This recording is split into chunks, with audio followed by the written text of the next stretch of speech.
quwata illa billahil aliyyil azim.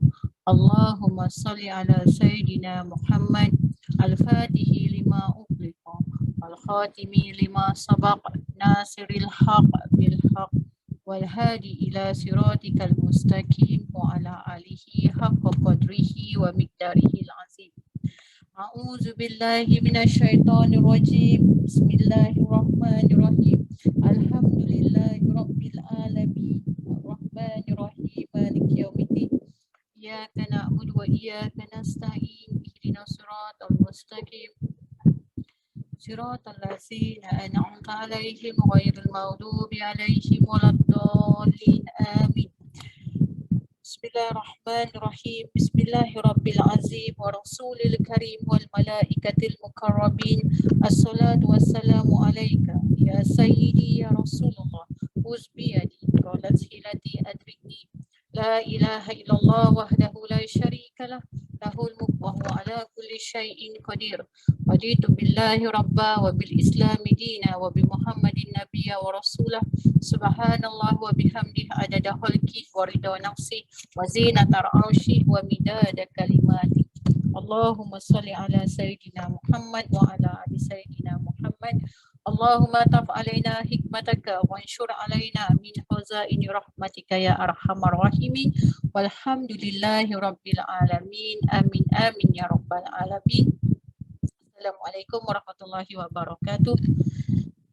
Kalinya kita panjatkan rasa syukur kita di hadapan kehadrat Allah Subhanahu wa taala kerana Allah masih lagi memilih kita masuk dekat dalam majlis ilmunya, majlis yang penuh dengan kerahmatan, majlis yang penuh dengan kemuliaan, majlis yang dipanggil majlis taman-taman syurga. Moga-moga kita semua ini Allah berikan kefahaman dalam setiap apa yang kita pelajari.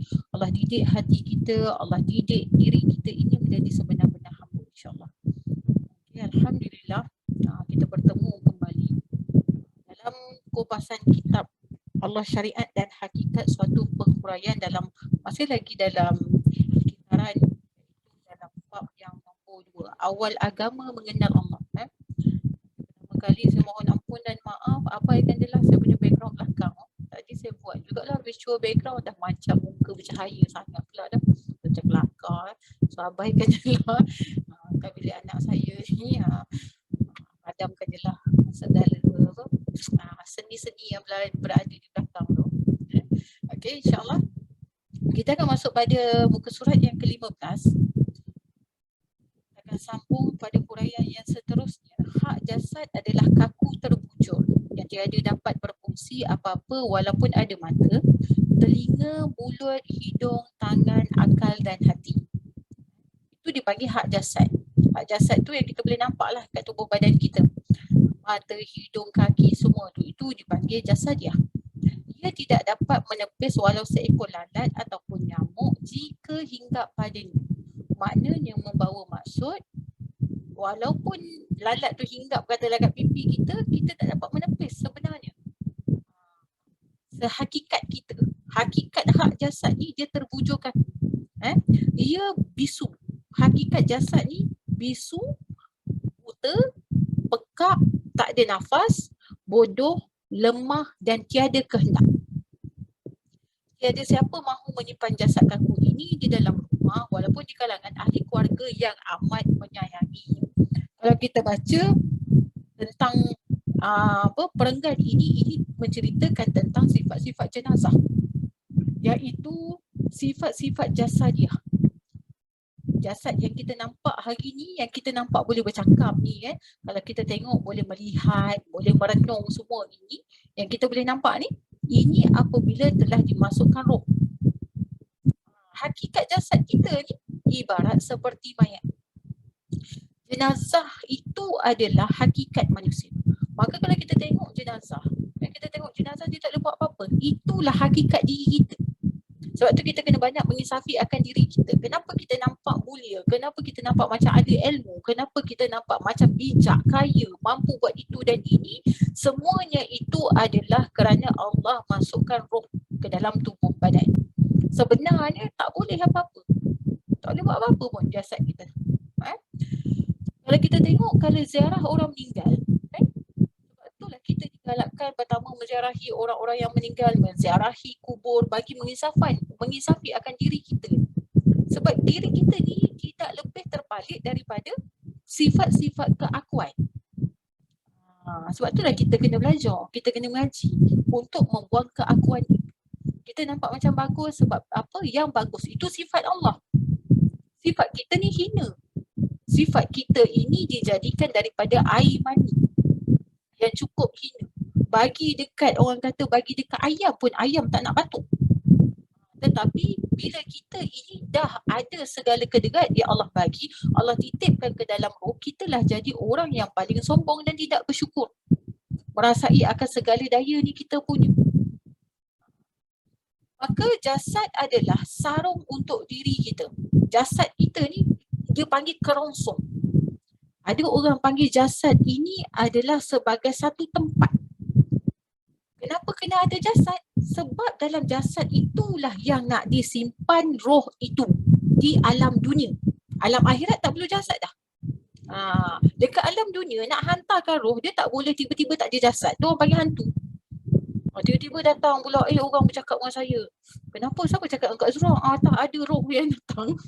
Berlarilah kita mencicit kan. Maksudnya, siapa yang datang tu? Ustazah Aisyah. Mana jasad dia? Tak ada. Tak. Dia tak boleh. Buku surat berapa? Buku surat 15. Maka jasad ni adalah kerongsong. Yang dipanggil kalau pada orang-orang yang tasawuf, dia panggil jasad ni dalam kegelapan. Jasad yang penuh dengan sarung-sarung yang menghijab kita dengan Allah sebenarnya. Jasad ini perlu ada untuk alam dunia. Maka sebenarnya jasad ini yang dipanggil perbuatan syariat.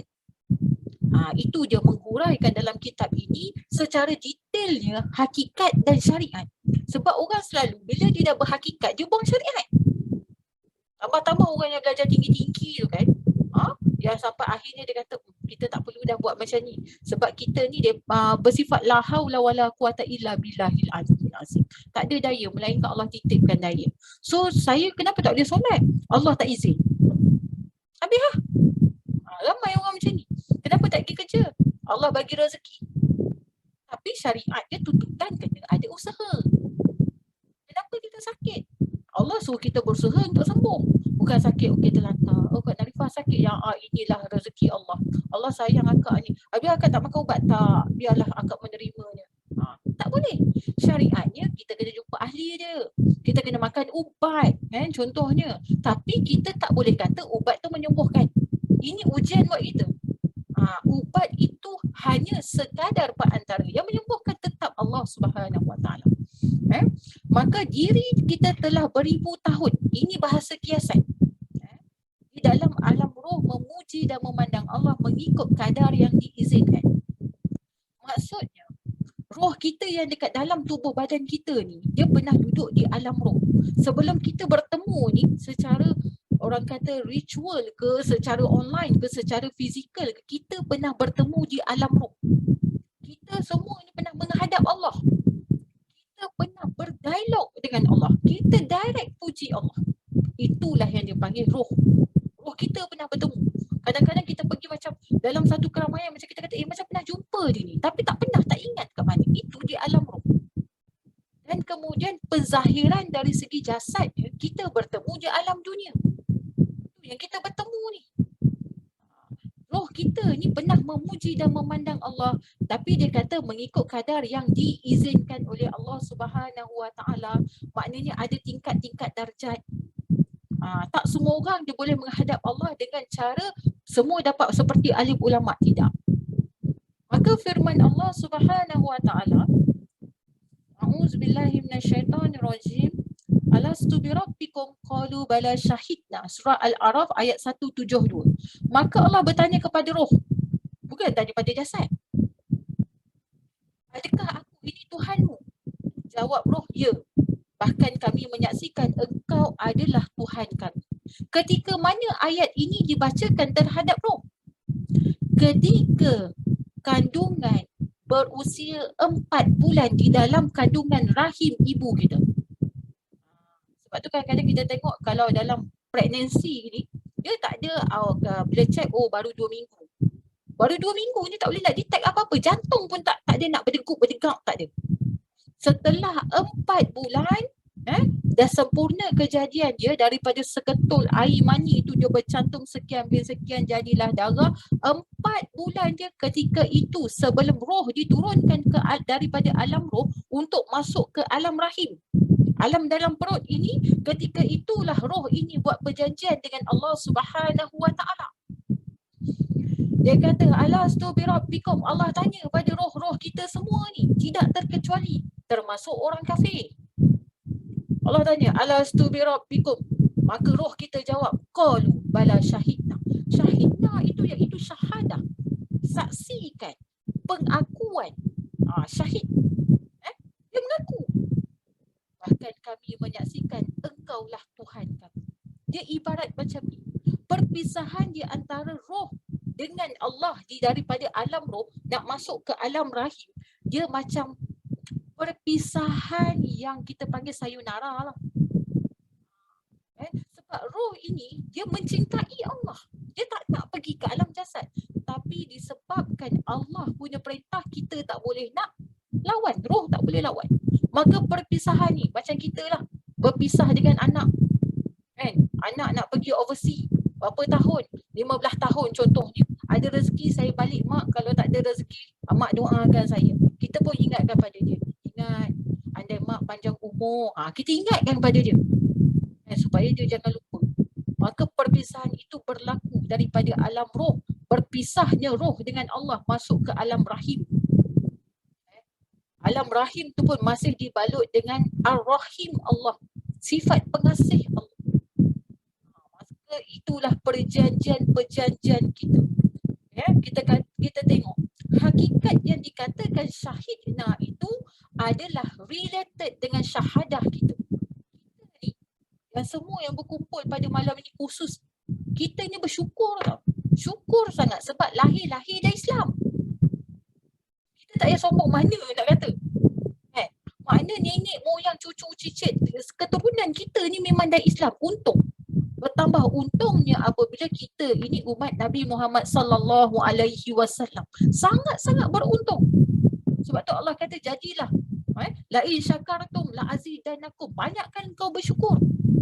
Kita bayangkan kita ni keturunan, katalah keturunan Bidayuh lah contoh. Kadazan ke. Keturunan apa lagi? Katolik lah contohnya kan. Nenek moyang kita. Macam mana kita? Lahir-lahir je tak ada syahadah. Maka kita beruntung. Sebab itulah lahir je kita ke alam dunia kena azan dan iqamat. Kan? Itu tanda syahidna. Tak nak dengar benda lain. Angkat tu Allahu Akbar, Allahu Akbar.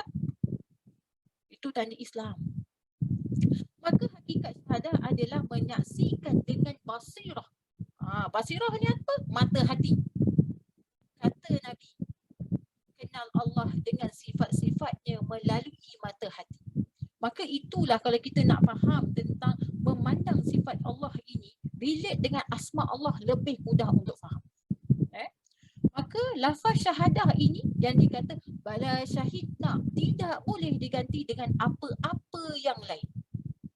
Maka dalam perkataan ini perjanjian antara roh dengan Allah mula terikat. Ini berjanji kita dengan Allah. Qalu bala syahidna. Syahid ni bermaksud apa? Apa yang Allah suruh kita buat? Apa Allah larang kita tinggal? Kita akan mengesahkan Allah. Kita tidak akan menyekutukan Allah. Kita akan, ini semua perjanjian kita dengan Allah. Itulah sebenar tujuan hidup kita. Tujuan hidup kita hari ini bukan untuk melampiaskan nafsu kita. Bukan untuk bina kejayaan kita. Bukan untuk diri kita dikenali. Tujuan hidup kita adalah untuk Allah dan Rasulullah sallallahu alaihi wasallam. Tapi ustazah, saya ni bekerja. Contoh, kerja itu adalah a part of ibadah kepada Allah. Kerja yang bagaimana? Itu kena faham dari konteks kerja. Tapi ustazah, saya ni suri rumah tangga. Bagaimana konteks suri rumah tangga dalam hidup kerana Allah dan Rasul? Maka untuk mendapatkan kebahagiaan itu perlulah disalibkan hati kita dengan ketenangan kepada Allah Subhanahu Wa Taala. Bukan tenang itu duduk sebab banyak duit, Bukan tenang itu duduk sebab kita ini somebody. Bukan tenang itu duduk sebab kita ni banyak ilmu. Bukan tenang itu duduk sebab kita di rumah ada aircon. Bukan. Ketenangan itu duduk di dalam hati kita. Apabila ditimpa musibah, hati redha. Apabila diterima nikmat, kita redha. Itulah apa orang kata konteks ketenangan dan kebahagiaan. Maka kalau kita tengok 5 kali sehari kita dipanggil dan diingatkan, iaitu azan untuk solat. Itulah yang dikata syahid. Asyhadu an la ilaha illallah. Nampak? Bermulanya syahadah gitu. Maka kita sambut wa asyhadu anna Muhammadar Rasulullah. Hayya 'alas solah, hayya 'alal falah. Marilah kita mendirikan solat. Solat dulu barulah menuju kejayaan. Kita terbalik. Hari ni nak timpa kejayaan, tinggal solat. Tak boleh Ustazah, ni meeting ni Ustazah ni. Meeting pukul berapa? Meeting pukul 1.30. Masa tu baru 3 minit masuk waktu zuhur. Kita letak Allah itu di mana? Inilah cabaran bagi mereka yang ada amanah, kekuasaan dan juga kepimpinan. Kita jadi pemimpin ni, contoh ramai kat sini pemimpin, contoh kat Surah kan, kena tahu. Pemimpin Little Calypso. Okey, kita musyarat pukul apa? Puan-puan Surah 1.30. Yang teacher, alamak 1.30 ni baru nak asal kot. Nak pangkang sekejap lagi kena buang kerja. Nampak? Pemimpin punya tanggungjawab besar. Seandainya mereka masuk mesyuarat, mereka tak solat, siapa tanggung? Pertama, pemimpin. Na'udzubillah min zalik. Sebab itulah apabila Allah memberikan kita kemuliaan, Allah memberikan kita darjat kepimpinan, kebesaran, kita kena bawa amanah Allah itu untuk seluruh ahli-ahli kita kepada Allah. Itu baru dipanggil ibadah. Bukan kerja selfie 24 jam. Saya ni barisan AJK tertinggi tak pernah terendah, dia je lah yang tertinggi. Kemudian buat apa? Majlis dinner, majlis reunion, high tea, apa lagi? Dah high tea, high coffee pula, dah high kopi, apa lagi? High apa? Sky juice. High segala high. Bila masa bawa kita punya ahli ni kepada Allah? Tak ada. Allah itu tak marah kita ini bersukaria. Allah marah kita melampaui batas. Tengok schedule kita ni. Tengok kita punya takwim ni. Bagi pemimpin-pemimpin. Kat dalam ni semua pemimpin pada saya.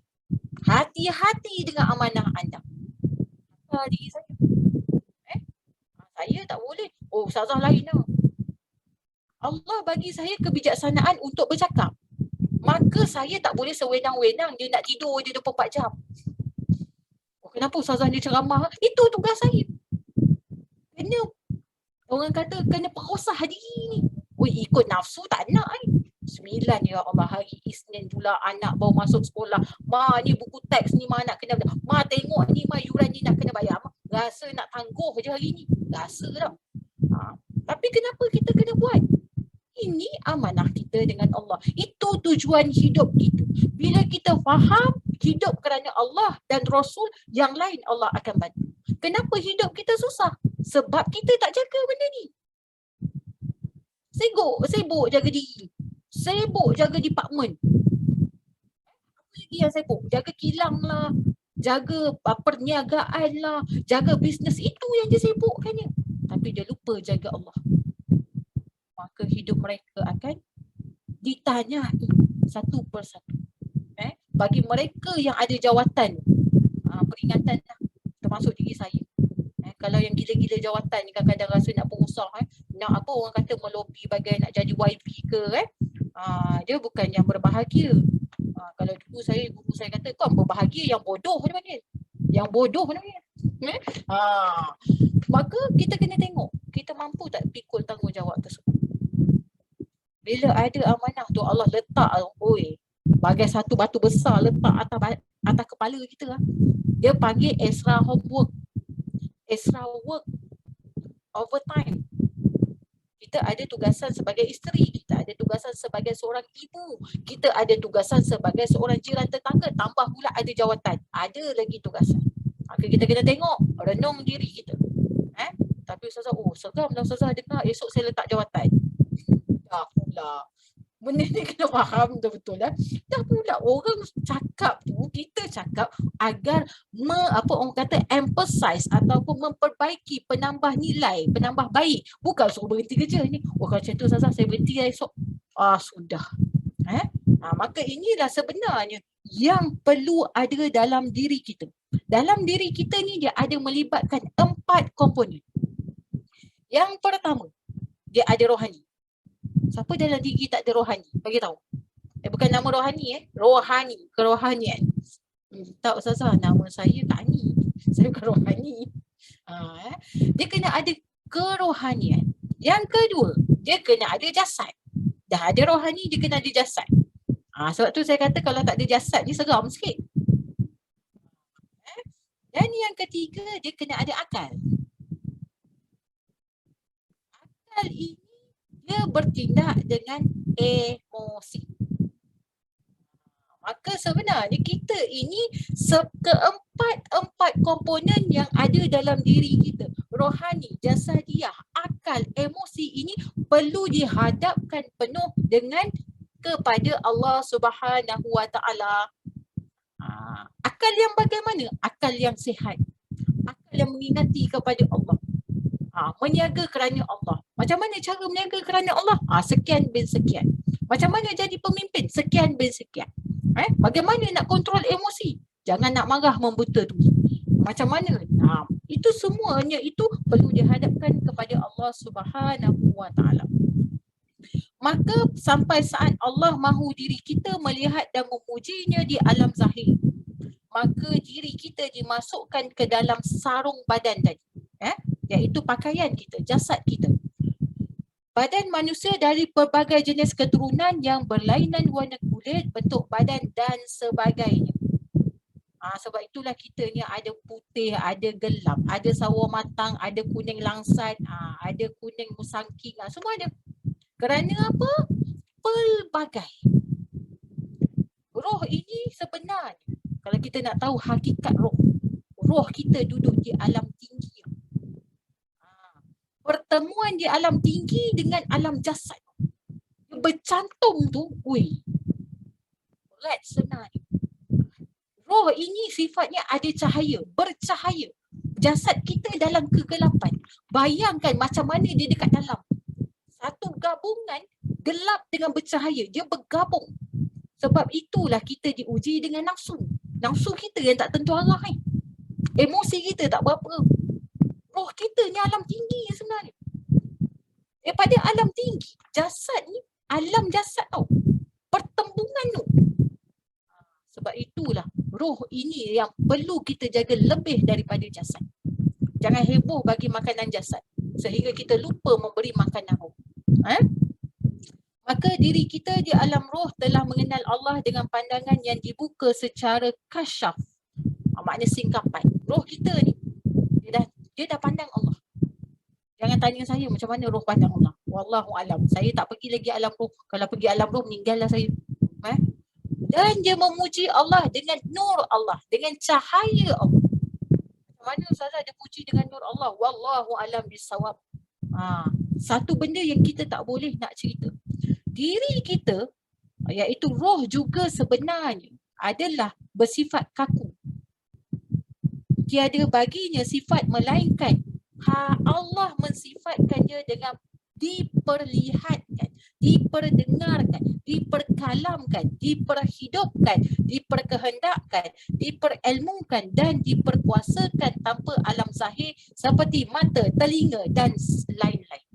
Makna alam roh kita ni pun, dan roh kita ni hakikatnya dia tak ada daya apa-apa. Melainkan diper ni maksudnya dia tak ada daya, dia diperlakukan. Contohnya macam kita lah dah sakit kena stroke. Duduk terlantar dekat hospital. Kita tengok je doktor tu, dia cucuk kita. Kita ni sakit tapi tak boleh buat apa. Dia cucuk hidung kita.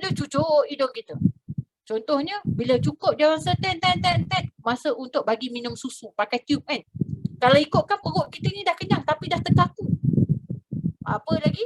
Apa sahaja yang diperlakukan oleh doktor tu, kita tak boleh buat apa. Itulah sebenarnya hakikat roh. Walaupun roh ini dia tidak ada telinga seperti jasad, tidak ada mata, tapi diperlihatkan, diperkehendakkan di atas jalan Allah. Apabila ia dimasukkan dalam sarung badan manusia, maka segala alat anggota badan berfungsi dengan kadar yang ditentukan sesuai di alam zahir. Roh ini dia dah masuk, maka dia ada telinga. Allah ciptalah telinga, Allah ciptakan mulut, Allah ciptakan hidung, Allah ciptakan tangan, Allah ciptakan semua. Untuk apa? Untuk menzahirkan akan perlakuan Allah tersebut. Contoh, telinga tak ada tapi boleh dengar. Tak ke pelik? Kalau telinga ada tak dengar, biasa. Iaitu orang pekak. Telinga tak ada. Awak mana telinga? Dengar tak saya cakap? Dengar. Telinga tak ada. Jadi pelik lah. Contohnya hidung tak ada. Kan? Mulut pun tertutup. Jadi macam ni lah. Macam alien kan? Boleh bernafas? Boleh. Maka pernafasan itu daripada melalui hidung, melalui mulut kita ini dizahirkan oleh Allah melalui sifat yang diperlakukan tadi. Maka tiada tujuan lain kita dimasukkan ke dalam badan yang lengkap dengan alat-alat tersebut melainkan agar tetap bertauhid dan bertasbih kepada Allah. Semua yang Allah ciptakan kita ni tak ada lain tujuan. Kerja memuji Allah, bertasbih kepada Allah. Dua benda, tak ada lain. Allah cipta syurga dan neraka. Kerana apa? Allah kita ini diuji dengan kehidupan. Sebab tu Allah cipta syurga, Allah cipta neraka. Kalau syurga, buat baik masuk syurga.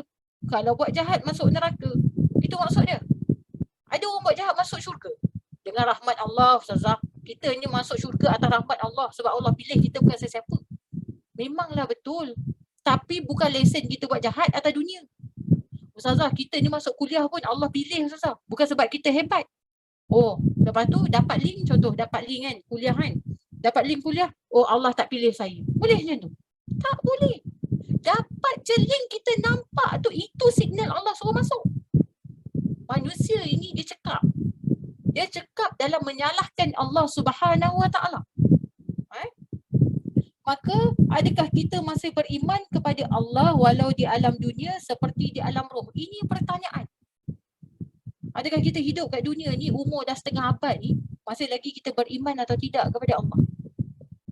Masih lagi kita mentauhidkan Allah? Masih lagi kita meneruskan pandangan kita memandang Allah ataupun tidak? Ini ujian buat diri kita. Maka mencintai Nabi adalah ataupun menceritakan, kalau kita cinta Nabi ni, kita cinta kepada sunnah baginda Rasulullah, dia menceritakan akan diri kita tentang kesempurnaan iman diri kita kepada Allah. Nak sampai kepada Allah kena melalui jalan Nabi. Dia tak boleh, Ustazah, tak apalah Ustazah. Macam kadang-kadang kita pernah dengar orang kata Rasulullah ini sebagai hijaban kita kepada Allah. Tak. Nak sampai pada Allah, lalu jalan Nabi. Tak boleh nak memandai-mandai terus sampai pada Allah. Tak boleh. Maka kita ni cinta pada Nabi, cinta pada sunnah Nabi, cinta kepada selawat, cinta kepada apa yang Rasulullah buat. Dia menceritakan akan diri kita, tentang kesempurnaan diri kita kepada Allah. Maka tak dapat cinta Allah sekiranya hati kita tak ada cinta kepada Nabi.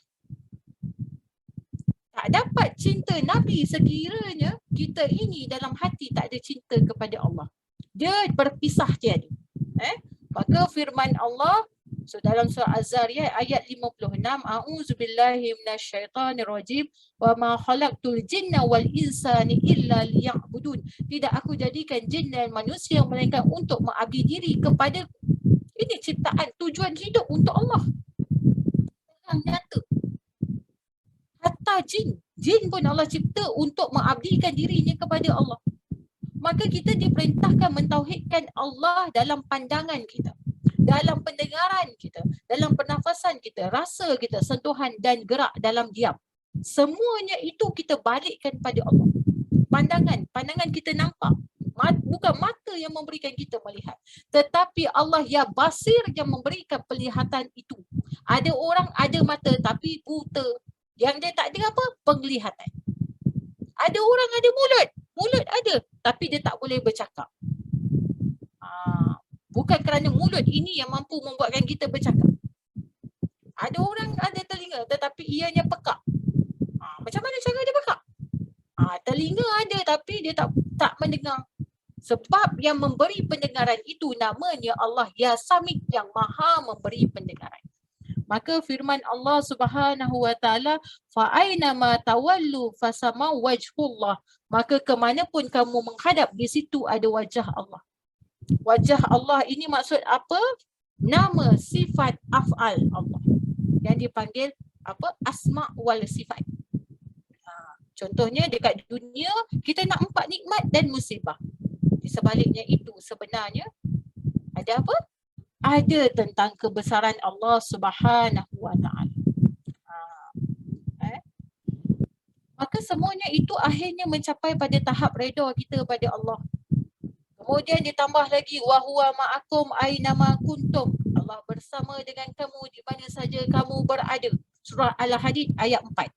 Itulah yang dikatakan makam muqarrabah. Makam muraqabah ni adalah kebersamaan dengan Allah. Makam dia bermaksud kita ni jauh di mata tapi dekat di hati. Itu ibarat bahasa perumpamaan. Maka ditambah lagi wallahu khalaqakum wa ma ta'malun. Allah menciptakan kamu dan apa yang kamu perbuat.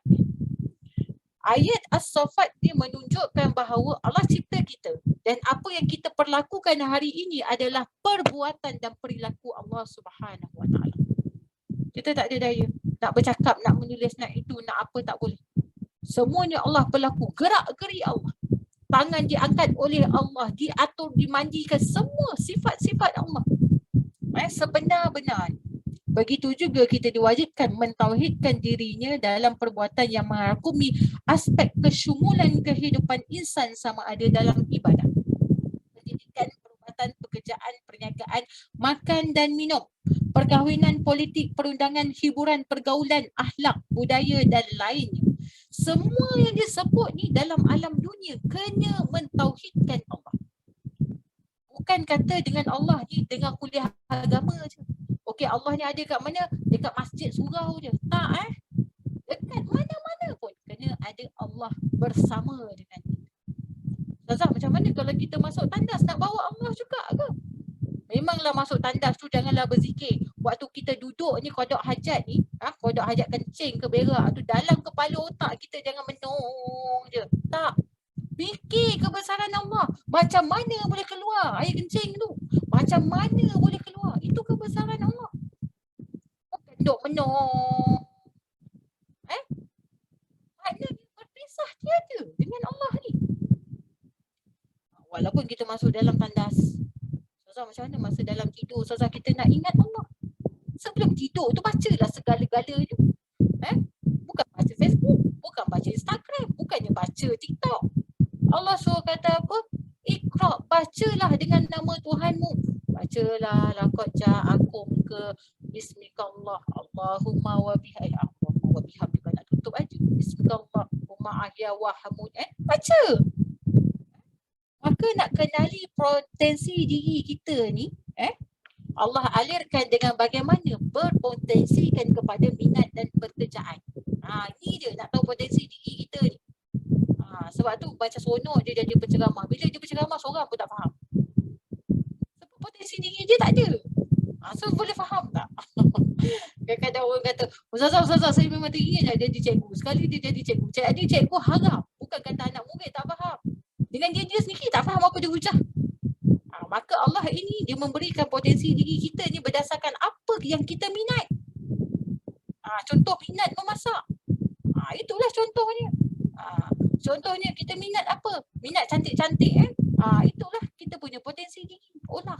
Minat berniaga. Itulah dia. Potensi diri kita. Ini tak. Orang berniaga tengok kaya sikit kita pun nak berniaga. Haram, lebur.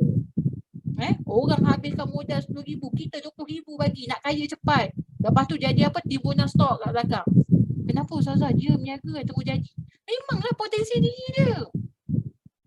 Jangan suruh orang berniaga tu buat kuliah. Memang huru-hara. Maksudnya kita kena faham potensi diri kita di mana. Maka contohnya kita nak tengok hari Hari ni ada banyak kesalahan di atas nafsu ibu bapa. Ibu bapa ni dia nak anak dia yang terbaik untuk diri dia. Faham tak? Kalau boleh anak ni nak masuk ke Al-Azhar semua. Kata Al-Azhar, ada atas lagi Al-Azhar tu mungkin Al-Idrus pula kot. Apa lagi? Kalau boleh paling tinggi lah yang dia nak hantar. Minta maaf cakap. Tengok pada minat anak kita. Jangan kita seksa anak kita. Kita pun belum tentu Al-Azhar. Maka kita kena tengok. Ibu bapa dia tak boleh paksa anak. Tetapi dia hanya mampu merangsang minat kepada anak. Dia tak boleh paksa anak. Mak ni doktor tau. Kau kena jadi doktor. Anak penakut gila dengan jarum. Dia ambil, nah jarum ni. Tak boleh.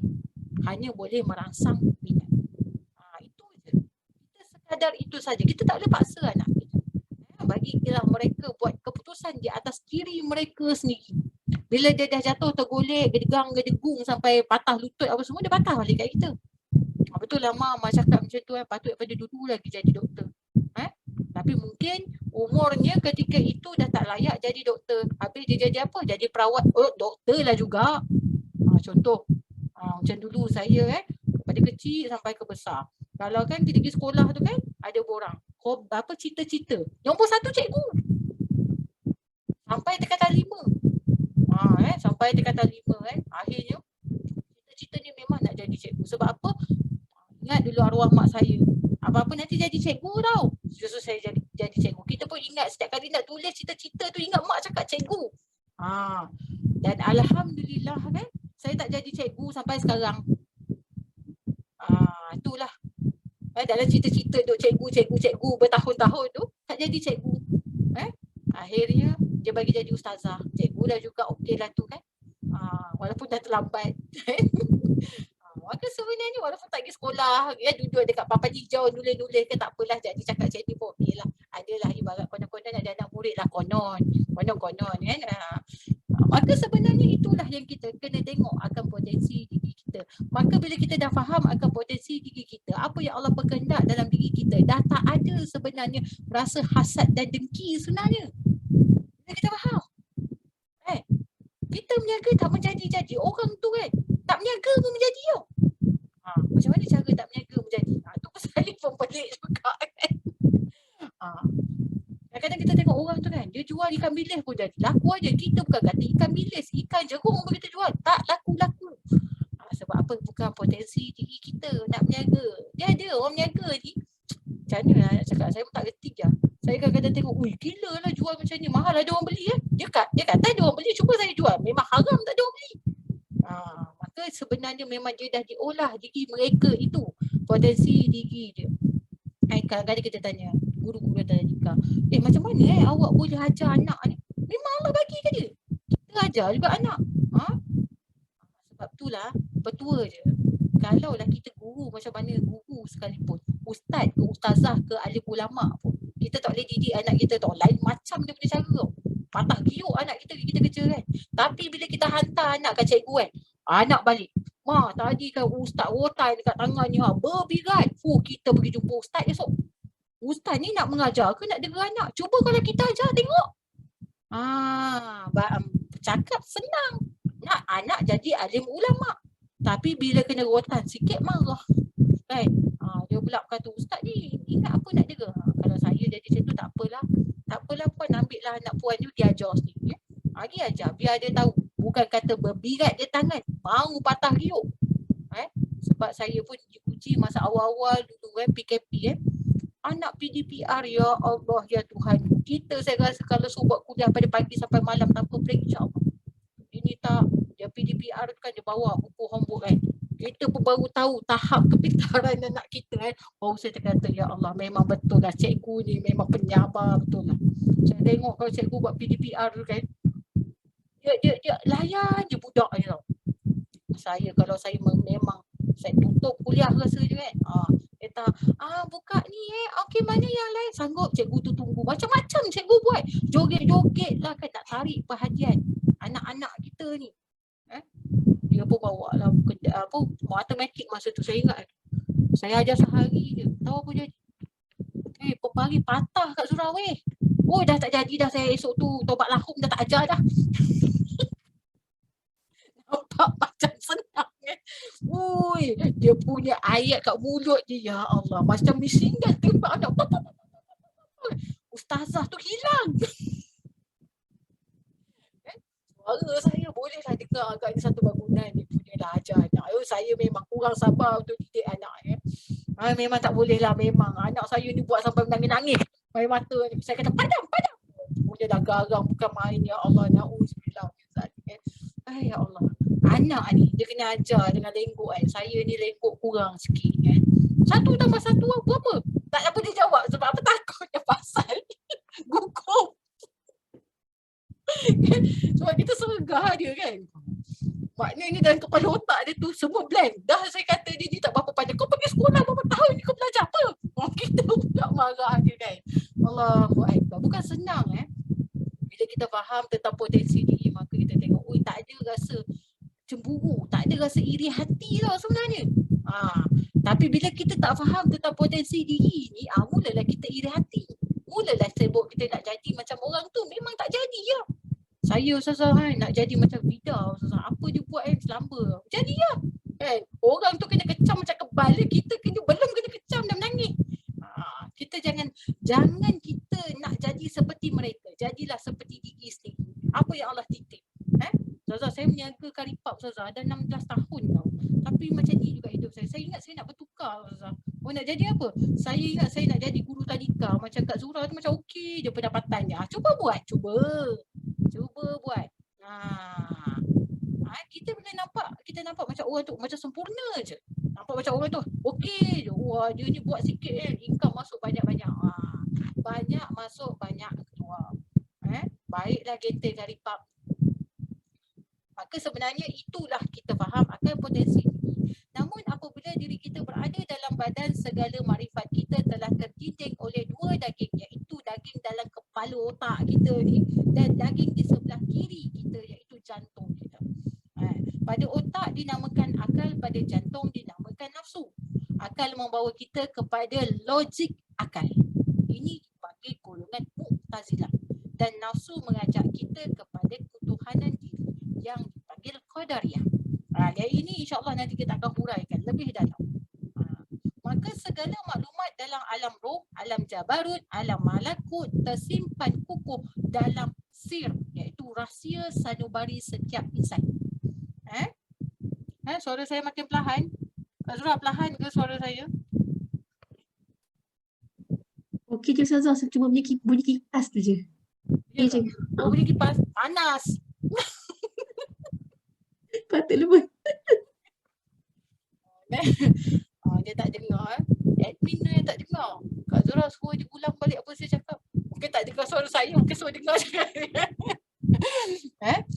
Maka dia membawa kepada Mu'tazilah dan Qadariyah. Nanti insyaAllah dia hurai tang ni kita boleh tengok. Aku selama ni Mu'tazilah aku selama ni Qadariyah aku selama ni Jabariyah kita akan dapat menilai diri kita, bukan nak nilai orang lain.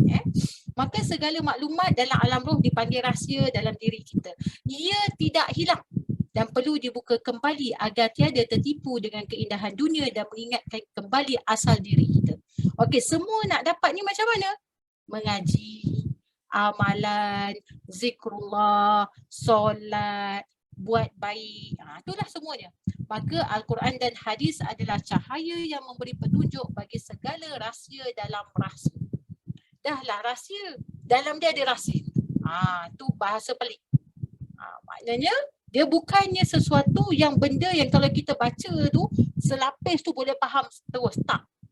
Dalam ayat selapis tu dia ada rahsia pula. Dalam rahsia tu ada lagi rahsia. Dia sentiasa menjadi satu rahsia. Maka ia memberi jawapan kepada persoalan dari mana asal manusia. Akhirnya kita duduk belajar, kita tahulah daripada mana kita datang. Apa tujuan kita di alam ini dan ke mana akhirnya kita pergi selepas ini. Ini 3 persoalan penting dalam hidup. Daripada mana kita datang, apakah tujuan hidup kita kat dunia ni, dan yang ketiga, ke mana kita pergi akhir. Ini 3 benda yang kita kena faham, yang kita kena khatam. Maka ia membuka rahsia alam di sebalik alam yang tidak dapat dicapai dengan akal manusia yang terbatas. Ingat macam mana pandai bijak kita pun dia tak boleh capai oleh akal. Maknanya Allah ini dia bersifat super tak logik. Dia tak boleh sampai ikut dia. Maka akal ini dia terbatas. Dia tidak boleh melepasi. Bermula alam tiada dicipta kalam. Daripada tiada menjadi dimula-mula dia cipta kalam. Kemudian dia cipta alam roh. Kemudian dia cipta alam malaikat. Cipta alam jin dan syaitan, alam zahir, alam barzah dan alam akhirat. Maka sesiapa yang berpegang dengan petunjuk keduanya iaitu Al-Quran dan hadis, memahami tafsiran kedua-duanya, mengikut jalan para ulama yang hak, yang benar, nescaya mereka akan mendapat kebahagiaan di dunia dan di akhirat. Ini dia punya point. Siapa yang pegang dengan petunjuk Al-Quran dan hadis, kemudian dia faham, faham dengan taksiran kedua-duanya, taksiran daripada Al-Quran, taksiran daripada hadis, dan dia ikut jalan para ulama yang benar, dia dapat kebahagiaan dunia akhirat. Sebab itu kadang-kadang kita tengok baru-baru ni ada satu viral, mungkin ada yang tahu, mungkin ada yang tak tahu. Viral tentang isu seorang wali Allah, Pak Sumit. Isu pasal dia, di mana sebenarnya kadang-kadang bahasa yang dia cakap terlalu halus sehingga kita susah nak faham. Isu dia yang pertama, dia kata tak boleh hafal Al-Quran, takut kita akan diazab. Okey, kalau kita fikir logik akal, bukankah Al-Quran ni kena hafal? Contoh. Tapi kenapa Pak Sumit kata macam ni? Sebenarnya dia ada hujahan dia. Maka kita tak boleh nak orang kata sembrono untuk ini tak betul ni, ini tak betul. Dia ni pegang hadis mana ni? Gini-gini tak boleh. Maka ayat-ayat, kadang-kadang hadis yang kita baca melalui Imam Syafi'i pun kita tak boleh faham tau. Cuba kalau kita baca buku ni tanpa huraian, biol kalau tak. Nampak? Maka dia tak boleh dengan selapis. Dia perlu huraian dan juga dipanggil penterjemahan. Maka sebenarnya Allah nak tunjuk kita ni, kita dah berada di akhir zaman. Jagalah kata-kata kita. Kadang-kadang guru kita kan buat sesuatu benda yang kadang-kadang kita tengok, biar betul cikgu aku buat macam ni. Contoh tiba-tiba kita tengok guru kita tak pernah mengukuk, hari tu dia mengukuk. Sat ukuk. Kat situ kan. Ini dah sesak barat timur selatan ke dah ni? Tak. Dia buat benda itu ada sebab. Kita je yang tak tahu akan sebab mereka. Sebab tu kita ni, kita kena jaga iktilat kita dengan para guru kita, khususnya guru mursyid kita, guru yang membawa kita kedekatan kita kepada Allah. Kadang-kadang kita tak tahu akan latar belakang dia. Kita jangan nak memandai-mandai, sebab ada dua. Dosa kita dengan Allah, Allah ampunkan. Dosa kita dengan guru dia berat sikit. Takut kita ada dosa dengan guru-guru kita yang terdahulu menyebabkan hidup kita tak tenang sampai ke hari ini. Boleh jadi. Moga-moga kita semua ini Allah berikan kepada kita kedekatan, kefahaman yang benar di sisi Allah. Selawat dan salam pada Habibullah Rasulullah sallallahu alaihi wasallam. Banyakkan selawat atas Nabi, wahai saudaraku, cintai sunnahnya, dengan kamu akan memiliki cahaya yang membuka pintu ketauhidan ihsan dan menanggalkan kekotoran syirik pada batin. Banyakkan berselawat sehingga terbuka hijapan kita dengan Allah Subhanahu wa taala melalui pintu-pintu selawat, insya-Allah.